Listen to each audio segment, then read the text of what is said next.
Hola a todos, familia cósmica, ¿cómo están? Mi nombre es Jess Leal en esta encarnación. Bueno, hoy quería dejar un mensaje para la vida, pero está muy vinculado con la última cuadratura, la tercera cuadratura que está haciendo hoy Venus en Leo con Urano en Tauro. Entonces, recordemos que este ciclo comenzó en junio, voy a dejar un video porque ya hablé de esto. Venus también hizo 3 cuadraturas con Júpiter en Tauro.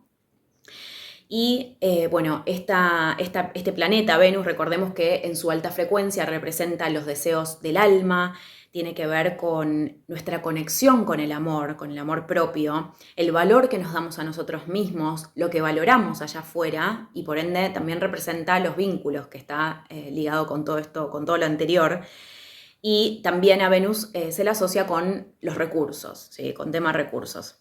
Entonces, bueno, estas cuadraturas que se presentaron desde junio, o sea, hubo una en junio, otra en agosto, y esta es la última, pero por grados matemáticos es como si nunca se hubiese deshecho la cuadratura, este tránsito, o sea, siempre estuvo en una tensión Venus con Urano en Tauro.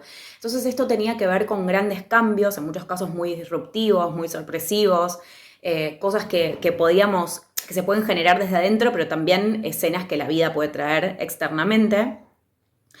Y todos estos cambios y estos quiebres tenían y tienen, porque están sucediendo, tienen la función de aperturar una vía mucho más auténtica y clara para poder asumir la propia fidelidad con el alma, la propia fidelidad y el respeto con nuestra alma, porque es a través de la fidelidad con nosotros mismos que aperturamos también un camino de manifestación a nuestros deseos del corazón.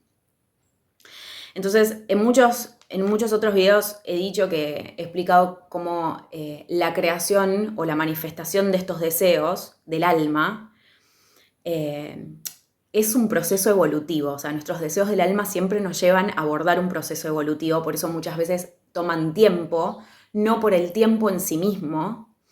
Esto va más allá también de los procesos de la densidad en la materia, sino que esto tiene que ver con poder permitir una alineación.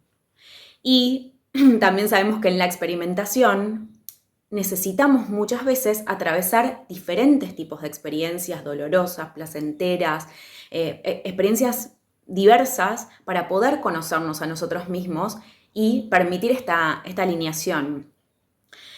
O sea, no tiene que ver con una persecución de nada allá afuera, sino que es realmente una conexión interna con las dimensiones superiores de nuestra alma. Tiene que ver con esto específicamente. Y bueno, y sabemos muchas veces que para poder afinar esa conexión necesitamos atravesar lecciones diferentes, aprendizajes diferentes, es parte del camino. Entonces, con esto queda muy claro que todo el proceso que estamos viviendo a nivel colectivo, o sea, toda la ascensión, toda la redención, llamémosle como quieran, o sea, tiene miles de nombres ya a esta altura, es un proceso que en sí mismo nos está llevando a esa manifestación. También sabemos que los deseos son cosas infinitas, porque uno puede desear algo y una vez que lo alcanza pueden emerger otros deseos, ¿sí? Porque los deseos son el motor evolutivo también del alma. Por eso yo siempre explico que me encanta la visión de la Cábala porque hace una integración de esto y hay otras espiritualidades que como que desechan el deseo. Lo que pasa es que, bueno, en la práctica sí es importante el desapego. Ahora lo voy a explicar nuevamente. Pero bueno, las únicas cosas, o sea, todo nos está llevando a la manifestación, a la creación de esos deseos, porque esos deseos del alma son el paraíso en la tierra.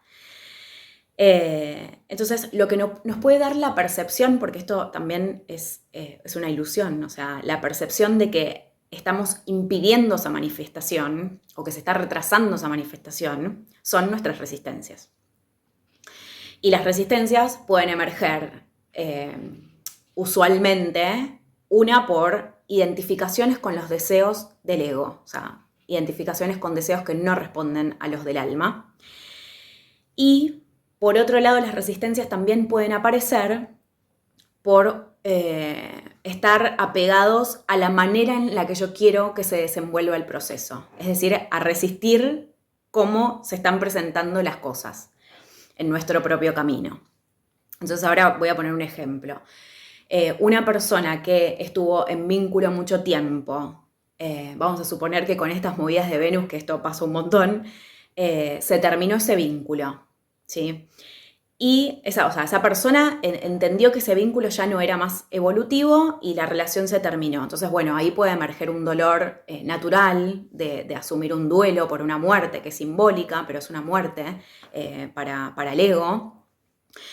Pero bueno, si esa persona se apegase a ese vínculo, sabiendo que ya no funciona, eso ahí ya va a derivar en un sufrimiento.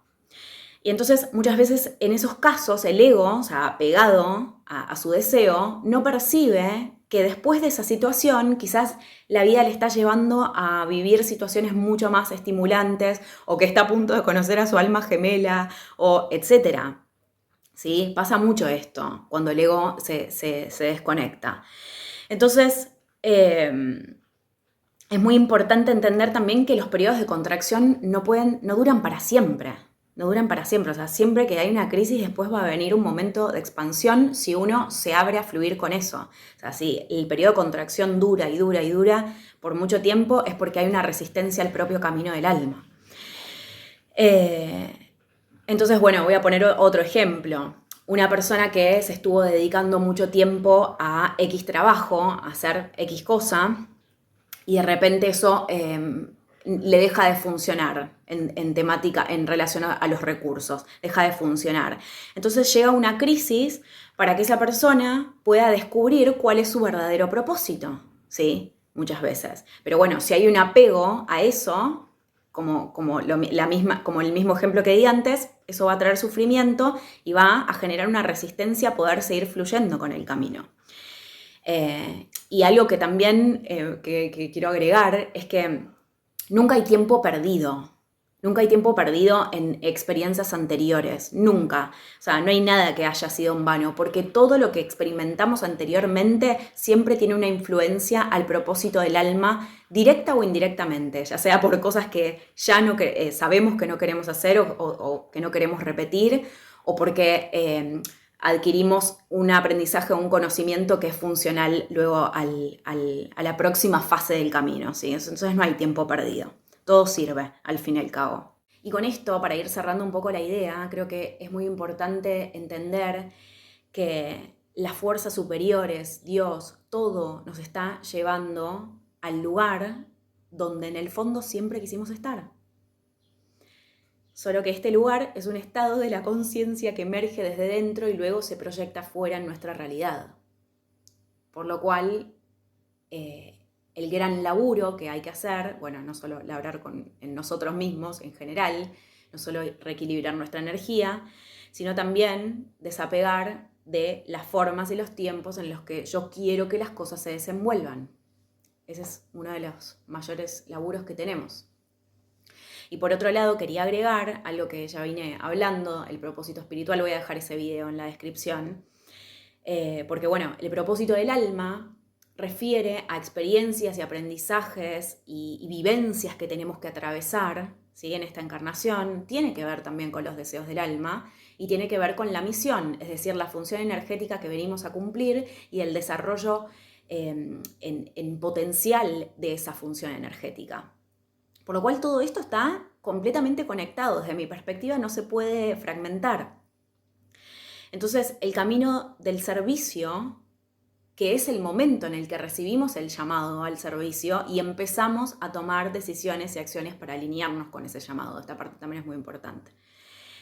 Es un camino que, infinito a la vez, o sea, no termina, no es que uno llega a algún lugar, es infinito, te enfrenta con un montón de transformaciones, o sea, se empieza a intensificar todo, te enfrenta con integrar partes tuyas que no tenías integradas, y es ese mismo camino el que te ayuda a expandir tu vasija y a ser capaz de recibir más luz y descenderla a este plano, porque otra vez recordemos que todo acá, materia, toda esta realidad es solamente energía, es luz, está hecha de luz. Entonces, es este mismo camino del servicio también, de donde emerge el balance entre el dar y el recibir, porque ahí es también cuando aprendemos a dar desde una verdadera frecuencia del amor, es decir, sin expectativa de retorno. Pero al mismo tiempo también sabemos que todo lo que uno da, consciente o inconscientemente, siempre retorna, todo retorna. Es una ley cósmica esta, es una ley universal. No hay nada que demos que no retorne. Esto no significa que porque yo le dé a una persona, esa misma persona me va a retornar, me va a llegar de formas indirectas, ¿sí? Por eso es muy importante, y acá creo que está el mero foco, poner la atención en las maneras en las que damos a nosotros mismos y a los otros, y bueno, y poder alinear ese dar con las dimensiones superiores del alma, o sea, hacerlo desde un lugar cada vez más amoroso. Y por ende eso también nos va a ir preparando para poder recibir. Por eso de ahí emerge el balance.